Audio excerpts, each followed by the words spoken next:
Que bom que estamos aqui para mais um tempo de meditação na Palavra de Deus. E depois desses cânticos, não tem como a gente não nos preparar, né? Que o louvor prepara o nosso coração para o que virá. Muito bem, eu fui desafiado a estar aqui e, como sempre digo, é uma responsabilidade muito grande. Mas eu estava pensando, acho que eu vou falar sobre a Palavra de Deus. Alguns domingos atrás eu trouxe um estudo sobre o valor da Palavra de Deus, o que a Palavra de Deus é e qual o valor que ela tem em nossas vidas. E eu quero falar um pouquinho mais dela, mas numa outra perspectiva. E pensando nisso, quero convidar você já a ler, vou pedir a ajuda dos nossos irmãos lá da projeção para que possam me acompanhar nos versículos, na medida do possível. O Salmo de 119, que intrinsecamente, em sua essência, ele está voltado à palavra de Deus, ele fala da palavra de Deus. No seu versículo 9, ele traz um desafio, aqui ele fala do jovem. Como pode o jovem manter pura a sua conduta? Aí, ao mesmo tempo que ele dá a interrogativa, ele responde, o autor, o salmista, ele mesmo responde, vivendo de acordo com a tua palavra. Então nós temos a deixa, ou então o valor, o princípio aqui, de que se nós vivermos de acordo com a palavra de Deus, nós seremos puros. Nós estaremos diante de Deus como santos, puros, como Ele espera. Ora, é claro que para a gente entender toda essa temática, como algo abrangente da palavra de Deus, a gente gastaria horas para estudar esse tema da santificação, da purificação e da própria palavra de Deus em si, que é tão rica, né? De Gênesis a Apocalipse, nós temos textos que fundamentam, que firmam a veracidade, o poder da palavra de Deus. Não só como palavra dita, mas também como promessa, como algo que homens e mulheres no passado firmaram seu coração, crendo, confiando e esperando. E essa palavra é fiel, certo? Mas olha só, nós lemos um texto em que fala sobre como uma pessoa, fala do jovem, mas aqui pode ser eu e você, todos nós, como viver uma vida pura, como purificar a nossa vida, a nossa conduta, o nosso caminho, pela palavra de Deus. E aí lá em Provérbios, capítulo 30, no versículo 5, olha o que o autor vai dizer, e aqui é Agur, palavras de Agur, diz o seguinte: cada palavra de Deus é comprovadamente pura. Se nós devemos e podemos viver uma vida pura, como nós lemos no Salmo 119, e a resposta é que a palavra de Deus nos faz assim, obviamente é porque essa palavra, ela é pura. Se a palavra de Deus ela é pura, ela pode nos purificar. Nós só poderemos ser puros, nós só poderemos ser purificados, porque, antes de tudo, essa palavra já é pura. E olha o que diz o texto ainda, Ele é um escudo para quem nele se refugia. Deus é um escudo para quem nele se refugia. Por quê? Porque a palavra dele é pura, e a palavra dele nos purifica. Dado essa introdução, eu quero então acompanhar alguns textos bíblicos com os irmãos para a gente entender um pouco sobre a palavra de Deus, um pouquinho mais.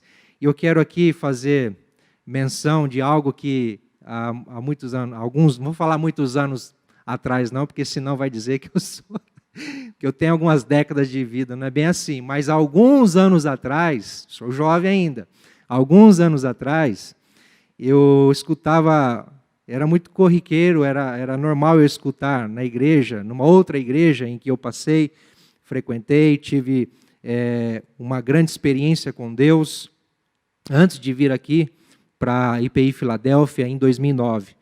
Bem antes disso, eu sempre escutava um irmãozinho que quando subia para falar da palavra de Deus, para pregar, ele usava uma expressão assim, olha, ele falava, mas para não ficar só nas minhas palavras, vamos ler o que a palavra de Deus diz, vamos ler o que a Bíblia diz. Eu não quero fazer isso, eu quero fazer totalmente ao contrário. Então eu vou deixar a palavra de Deus falar e de vez em quando eu falo alguma coisa para comentar aqui, tá certo? E você na sua casa, eu peço a sua atenção, sua compreensão para me acompanhar, para que possamos aquecer o nosso coração com a palavra de Deus. Nós temos um chamado a sermos santos. Paulo, um chamado, na verdade, a sermos parecidos com Deus. Nós fomos salvos pela graça, resgatados da morte para a vida em Cristo, nós fomos perdoados, justificados e também santificados. Mas é interessante que alguns trechos da palavra de Deus, ela nos indica o chamado e a vocação para sermos semelhantes, ou para sermos iguais, ou para imitarmos a Deus. Paulo usa essa expressão em 1 Coríntios 11, no versículo 1, quando ele vai falar, sejam meus imitadores. Aliás, tornem-se meus imitadores como eu o sou de Cristo. E aqui ele está falando que ele é imitador de Cristo e que nós devemos ser imitadores de Paulo, porque ele imita Cristo. Então, logo, nós devemos ser imitadores de quem? Não é de Paulo unicamente, ou a princípio, é de Cristo. Porque Paulo está dizendo, eu imito Cristo, então seguramente podem me imitar, porque me imitando, vocês estarão imitando a Cristo. Essa é a ideia. Então há um chamado para imitar Cristo, há um chamado também para imitar Deus. Propriamente dito, Efésios capítulo 5, versículo 1, o apóstolo Paulo também vai dizer, sejam imitadores de Deus, como filhos amados. Efésios 5:1. Sejam imitadores de Deus, como? Como filhos amados. Já pararam para pensar, e você que é pai, mãe, ou você como filho, já pode pensar assim e ter essa ideia. Que impressionante quando um filho, ele tenta ser igual ao pai. Ou ele segue o exemplo do pai. Já parou para pensar no poder que nós temos de transformação na vida dos nossos filhos? Dentro de casa, começar em casa, com as nossas palavras, com as nossas atitudes, as nossas ações, nosso comportamento, a maneira como nós tratamos o nosso cônjuge ou os irmãos, os outros filhos, a maneira como tratamos o comerciante, a maneira como tratamos os irmãos na igreja, a maneira como tratamos as pessoas, ou mesmo a maneira como nós vivemos responsavelmente ou não, demonstrando um caráter, integridade, demonstrando santidade. Nossos filhos estão de olhos postos em nós.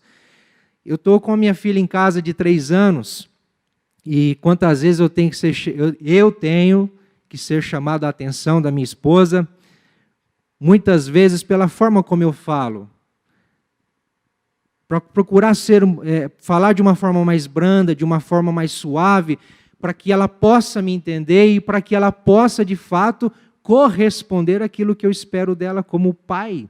Um pai que ama, um pai que quer o melhor e um pai que sabe o que é o melhor para ela. Não é assim?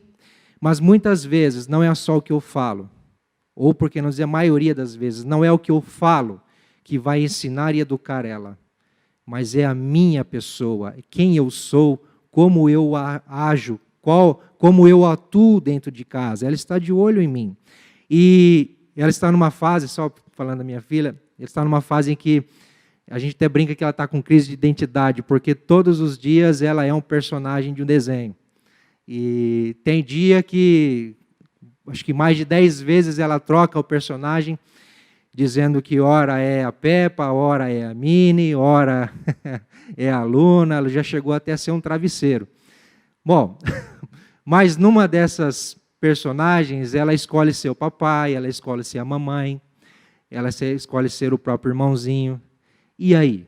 É nessas horas que a gente vê como que a gente tem ensinado nossos filhos. Então é um desafio, mas o que Paulo está dizendo é que nós somos filhos de Deus e nós temos um chamado e uma vocação, ou melhor dizendo, nós somos chamados por Deus para sermos filhos, mas não é simplesmente para desfrutar das bênçãos de um filho em relação ao seu pai, das bênçãos que o pai dá, mas para ser igual ao seu pai. Por isso que ele vai dizer, sede imitadores de Deus como filhos amados.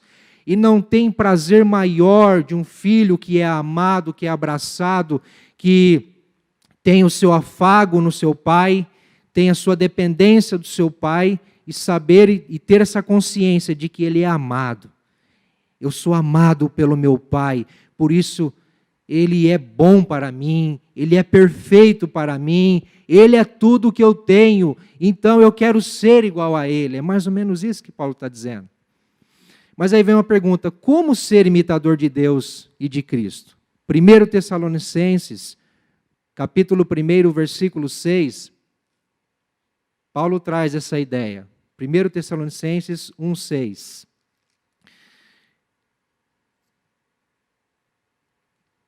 Olha lá. De fato, vocês se tornaram nossos imitadores e do Senhor. E Senhor aqui é Kyrios, se referindo a Cristo, mas também Deus. Vamos lá, o que é o Senhor absoluto. Vocês se tornaram nossos imitadores e do Senhor. Apesar de muito sofrimento, receberam a palavra com alegria que vem do Espírito Santo. Como ser imitador de Deus? Receberam a palavra com alegria que vem do Espírito Santo. Então vai pegando essas deixas. A palavra de Deus, ela nos torna parecidos com Ele. À medida que nós a recebemos com alegria e à medida que nós aprofundamos a nossa vida e nos purificamos de acordo a ela, conforme lemos em Salmo 119. Mas não é só um chamado a ser imitador de Deus que nós temos também um chamado a ser santos. O apóstolo Pedro, na sua primeira carta, 1 de Pedro, capítulo 1, versículos 5 e 16. 1 de Pedro, capítulo 1, versículo 15, por favor. 15 a 16. Diz o seguinte, mas assim como é santo aquele que os chamou, sejam santos vocês também em tudo o que fizerem. Por quê? Versículo 16, pois está escrito, sejam santos porque eu sou santo. Então nós temos um chamado para ser imitador de Deus e para ser santo como Deus é santo. Parece inatingível isso, né? Parece pesado, parece um fardo grande para a gente levar, né? Ser santo como Deus é santo, ser imitador de Deus. E santidade, meus irmãos, tem a ver com a imagem de Cristo em nós. A imagem de Cristo em nós. Quanto mais nos parecemos com Jesus, mais santos nos tornamos. Mais em santificação estamos. E olha que interessante, ainda em 1 Pedro, capítulo 1, o próprio Pedro vai dizer como que nós podemos ser santos. Versículo 23, por favor. Ele vai dizer o seguinte, pois vocês foram regenerados, não de uma semente perecível, mas imperecível, por meio da palavra de Deus. Por meio da palavra de Deus. Ela é viva e permanente. Essa palavra de Deus, que é viva e permanente, ela nos torna santos, ela nos torna puros, ela nos permite imitar Deus. E aí, próprio Senhor Jesus, na sua oração sacerdotal, orando pelos discípulos, ele diz o seguinte, uma súplica a Deus pelos discípulos, pela sua igreja, Pai, santifica-os na verdade, a tua palavra é a verdade. João 17, 17. O próprio Senhor Jesus demonstra um anseio de que os seus discípulos se tornem santos, assim como Ele é santo e assim como o Pai é santo.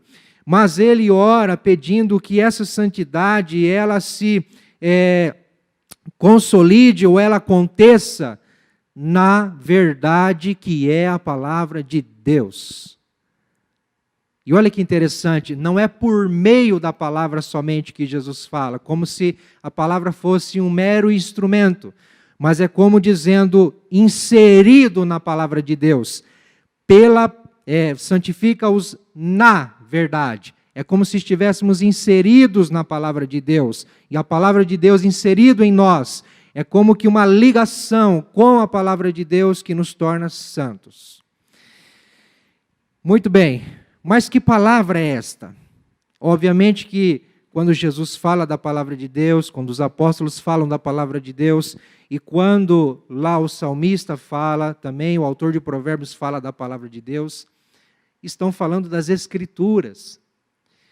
E hoje, para nós, as Escrituras do Antigo e do Novo Testamento é a palavra de Deus, infalível, inerrante, com a sua autoridade e com tantas outras qualificações, atributos irrevogáveis que ela tem, porque ela é a palavra de Deus.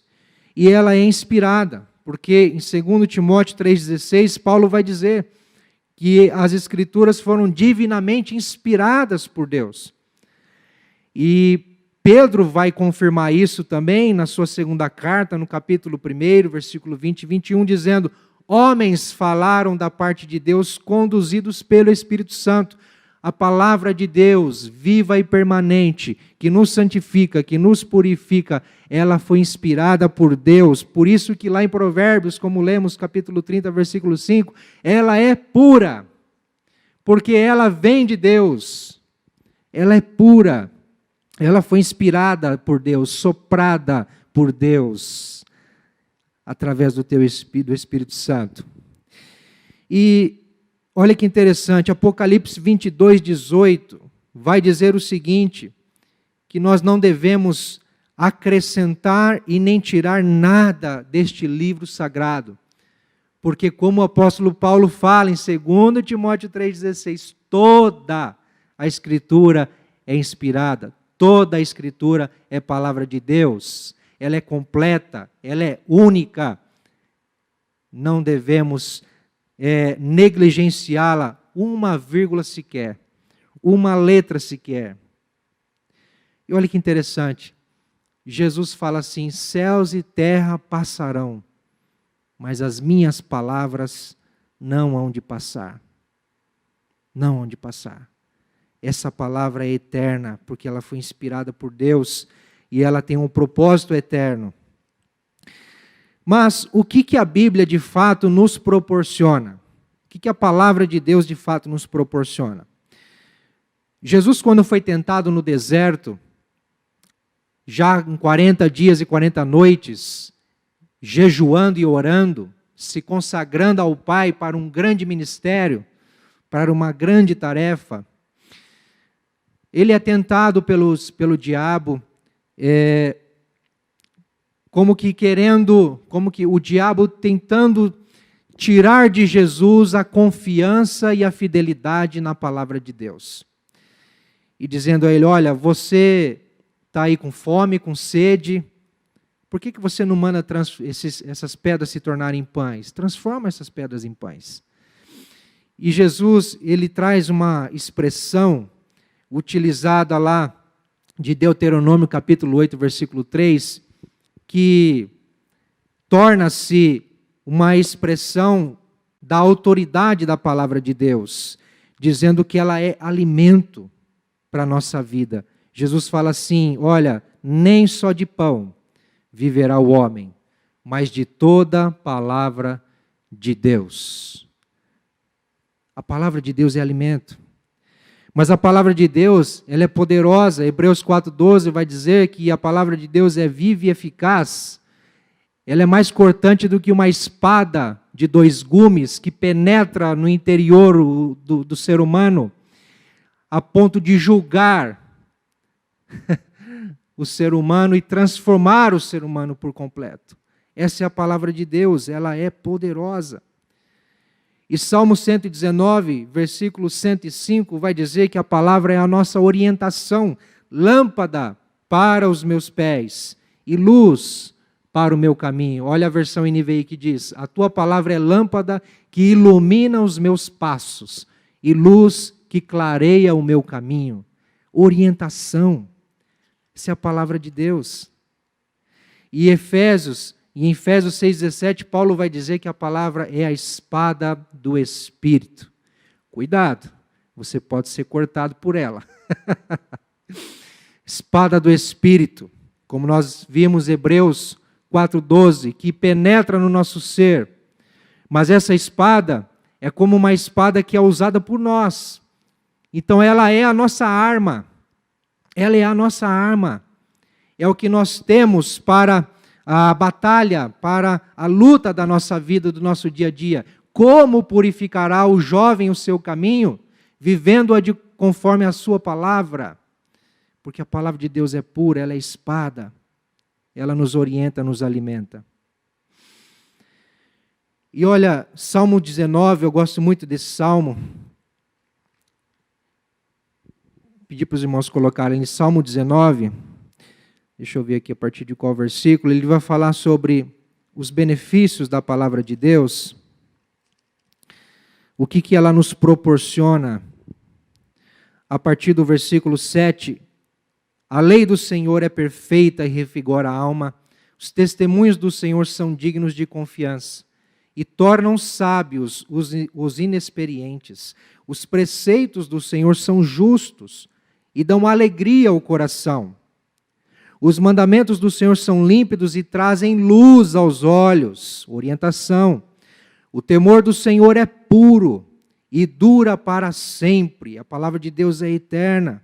As ordenanças do Senhor são verdadeiras, são todas elas justas. A palavra de Deus é a verdade. São mais desejáveis do que o ouro, do que muito ouro puro. São mais doces do que o mel, do que as gotas do favo. A palavra de Deus é valiosa, é riquíssima. A palavra de Deus é alimento. Essa é a palavra de Deus. E quando ela toca no nosso coração, quando ela abre os nossos olhos, nos transforma e nos faz enxergar a vida diferente, nos faz ver toda a nossa história de maneira diferente, de forma que estejamos diante de Deus como filhos, dependentes dEle, confiantes nele e esperançosos nele. Gosto muito de 2 Timóteo 2,15, quando Paulo fala o que é que nós devemos fazer com a palavra de Deus. 2 Timóteo 2,15. Ele diz o seguinte, é 15, perdão. Procure apresentar-se a Deus aprovado. E nós começamos falando aqui sobre ser puro diante de Deus, sobre imitar a Deus, sobre ser santo como Deus é santo. E Paulo fala assim, procure apresentar-se a Deus aprovado, como obreiro que não tem do que se envergonhar, que maneja corretamente a palavra da verdade. Maneja corretamente a palavra da verdade. Você conhece a sua Bíblia?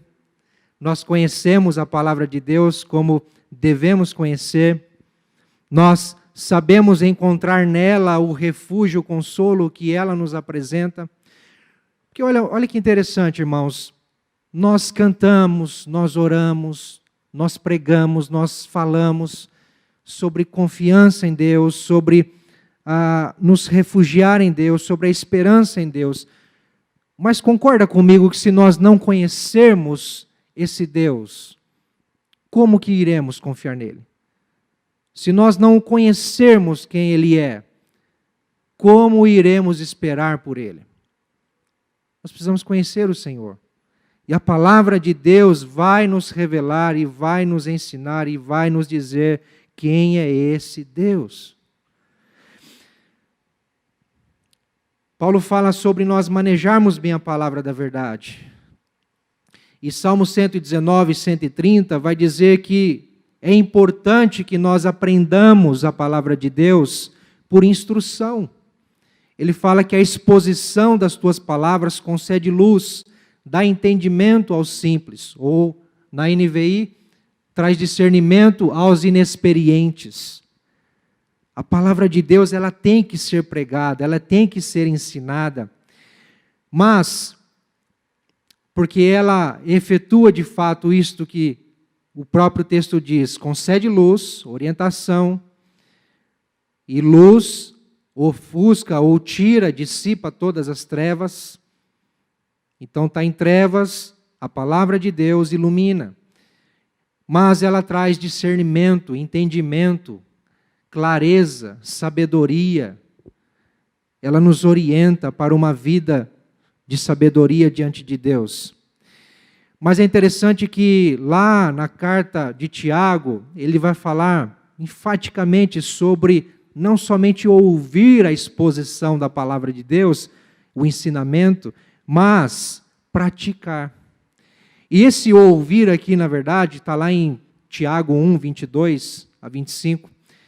O ouvir, na verdade, aqui também não é somente ou propriamente a exposição das Escrituras por um líder, por um pastor, uma pastora, por alguém que se prepara para ensinar, mas é o ouvir a palavra de Deus que ressoa da leitura e da meditação dela dia e noite. Por isso que Salmo, capítulo 1, versículo 2, vai falar do prazer que o justo tem na palavra de Deus, de meditar nela dia e noite. Dia e noite. Sabe o que é encontrar prazer, encontrar assim alegria, encontrar aquela... É como se você, Provérbios vai falar muito disso, do tesouro escondido que está na palavra de Deus, que quando nós nos debruçamos, abrimos o nosso coração, o nosso entendimento em oração, um anseio por conhecer Deus, como é impressionante que Ele fala conosco. Ele fala, Deus fala. Eu, lendo o versículo 1 de Salmo 119, o versículo 1, o primeiro versículo que nós lemos aqui, em Salmo 119, eu logo pensei em pessoas, em jovens, né? Porque o Salmo fala de jovem. Deixa eu ver aqui. Salmo 119, versículo 9. Como pode o jovem manter pura a sua conduta?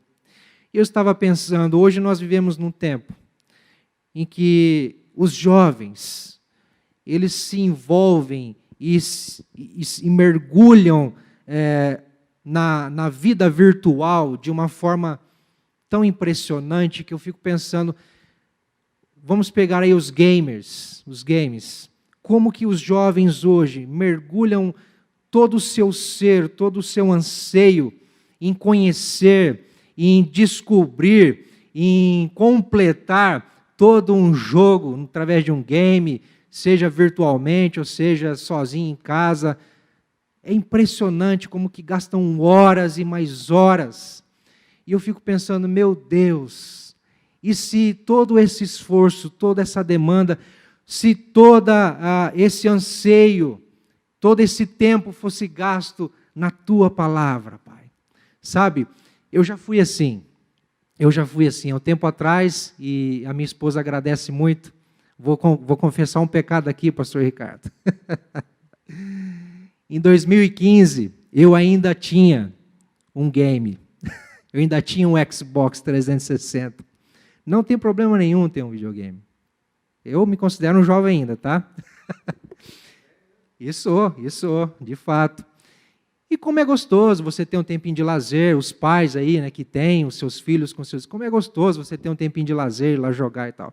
Mas eu estava, de uma certa forma, desenfreadamente, preso a isso. E eu vou dizer algo aqui, eu estou abrindo parênteses aqui, porque, quem sabe, tem jovens me ouvindo, e eu quero dizer algo assim que acho que é importante para nós. Quando eu era adolescente, a minha avó, mãe do meu pai, já falecida, meu pai também é falecido, ela me deu um videogame, na época, um Super Nintendo. Super Nintendo. Uau! Aquilo foi o melhor presente da minha vida na época. Meu pai, muito sabiamente, me chamou no quarto, fechou a porta, colocou o videogame do meu lado e falou assim, filho, senta aqui na cama um pouquinho, papai quer conversar com você. Eu não tenho problema nenhum em deixar você receber esse videogame. E a sua avó deu com muito carinho. Mas posso pedir algo para você? Do fundo do meu coração. não deixe que ele te domine. Não deixe ser dominado pelo videogame. É obviamente, né, pastor, que se eu tivesse ouvido meu pai, em 2015 eu não estaria passando pelo que eu passei, a ponto de ter que vender meu videogame, porque senão eu estaria me afundando cada vez mais. Eu fiz aqui uma ilustração e uma brincadeira em relação ao que meu pai falou, mas me serviu muito, porque eu passei muitos anos, mesmo desfrutando desse objeto, desse instrumento de diversão, mas lá no fundo do coração essas palavras sempre ressoavam: não deixe que isso te domine. Quando eu vendi o meu videogame, eu descobri o quanto eu estava preso e o quanto eu precisava de libertação. Porque foi aí que eu encontrei mais ainda, ou me aprofundei mais em Deus. Porque eu troquei o meu videogame pela palavra de Deus. E como tem sido bênção na minha vida, e como tem feito a diferença. Então, a palavra de Deus é isso. Ela transforma a nossa vida. Nós precisamos ser como o apóstolo Paulo presenciou em Bereia, como os bereanos, que ao ouvir a pregação do apóstolo Paulo, eles se interessaram de uma forma profunda, muito atenta, e receberam a palavra examinando diariamente. Está lá em Atos 17:11. Agora, só para a gente já partir para a conclusão, nós falamos aqui que a palavra de Deus, o que a palavra de Deus é, o que ela proporciona e a importância que ela tem para nós. Agora, o que de fato é a palavra de Deus? Ou por que não dizer quem é a palavra de Deus? Porque João capítulo 1, versículo 14, vai dizer que o verbo, ou a palavra, se fez carne. E quando o apóstolo Paulo fala dos bereanos, quando o autor de Atos fala que os bereanos procuravam ver nas Escrituras se o que o apóstolo Paulo pregava era realmente a palavra de Deus. E o apóstolo Paulo, obviamente, estava falando do Evangelho, o Evangelho de Cristo. E o Evangelho é o próprio Cristo, a boa nova. Então ele falava de Jesus. Então eles tentavam confirmar nas Escrituras do Antigo Testamento se o que Paulo falava acerca de Jesus realmente condizia com ser a palavra de Deus. E é óbvio que quando falamos sobre a palavra de Deus, nós pensando na Bíblia Sagrada, nós temos que entender que ela fala de uma pessoa unicamente. Uma pessoa, Jesus Cristo, o nosso Senhor, o Verbo encarnado. E quem é Jesus? Paulo vai falar que ele é a imagem de Deus, 2 Coríntios 4, 5. Mas ele vai falar também em Hebreus 1:3, que ele é o resplendor da glória de Deus e a expressão exata do seu ser. E em Colossenses 1:15, Paulo vai dizer que ele é a imagem de Deus, a plenitude de Deus. Quando nós falamos da palavra de Deus, estamos falando da pessoa de Cristo. Estamos falando de quem Jesus era e quem ele veio revelar. Isso é o Evangelho. É o Senhor Jesus, o Verbo, a palavra encarnado numa pessoa que viveu uma vida aqui na terra expressando, manifestando, revelando quem Deus é. Por isso que quando nós nos debruçamos na palavra, procuramos conhecê-la, entendê-la, meditar nela, memorizá-la, nós estamos pensando em Jesus. Eu preciso conhecer esse Jesus, eu preciso amar esse Jesus, eu preciso meditar sobre esse Jesus, porque meditando, conhecendo, aprofundando a minha vida nele, eu vou imitar a Deus, porque eu preciso olhar para Ele. Se Ele é a imagem exata de Deus, se Ele é a plenitude de Deus, se Ele é de fato Deus, e se Deus fala que eu preciso ser santo como Ele é santo, o que eu preciso fazer? Eu preciso conhecer Jesus. Eu preciso estar em Jesus. Eu preciso olhar para Jesus, eu preciso seguir Jesus, eu preciso ser um discípulo de Jesus, eu preciso entregar a minha vida a Jesus e ser como Ele é. Emil Brunner até trouxe o livro aqui, para trazer uma citação dele, falando da encarnação de Cristo, como a palavra de Deus encarnada. Ele diz o seguinte: a realidade dessa encarnação do Verbo é o centro da manifestação divina. Ele mesmo, Jesus Cristo, é a palavra de Deus. O próprio Jesus Cristo é mais do que todas as palavras sobre si mesmo. Lembra que eu falei no início? Quando um pai espera que o seu filho aprenda algo importante, é melhor ele ensinar não com suas palavras, mas com a sua própria vida. A observação é o melhor caminho da aprendizagem. Observar. A palavra de Deus, a decisiva autocomunicação de Deus é uma pessoa, uma existência humana, um homem em quem o próprio Deus nos encontra. Essa é a palavra de Deus, Jesus Cristo. Como Ele, a santidade de Deus e sua misericórdia estão diante de nós em pessoa, em Jesus, considerando-nos para si mesmo e dando de si mesmo a nós.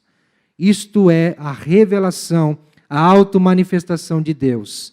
Nele, em Cristo, por meio dele, Deus se torna a si mesmo conhecido por nós.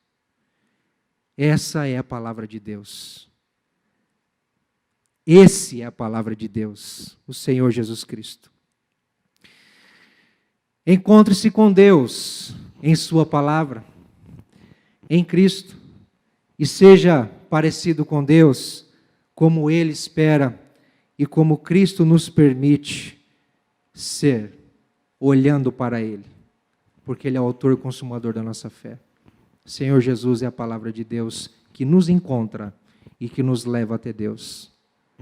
Vamos amar mais a nossa Bíblia, vamos amar mais a palavra de Deus. E sabe de uma coisa, nesse tempo de pandemia, de crise, de isolamento, não tem outra maneira melhor, e por que não dizer maior, do que encontrar-se com Deus, de encontrar-se com o Senhor Jesus na palavra dele, e encontrar refúgio, consolo e esperança. Assim seja, em nome de Jesus. Pai, obrigado, Senhor, pela tua palavra, Senhor, revelada em Jesus, que nos mostra o caminho da salvação e que nos leva até ti, Senhor, não só para desfrutarmos da vida contigo e da vida eterna, Senhor, mas também para sermos semelhantes a ti, santos, ó Pai, imitando o Senhor, tal como o Senhor Jesus fez. Nos ajuda, Pai, nos dê graça, e que encontremos nessa palavra, Senhor, o consolo e a esperança que precisamos para os nossos dias, em nome de Jesus. Amém. Deus abençoe, queridos.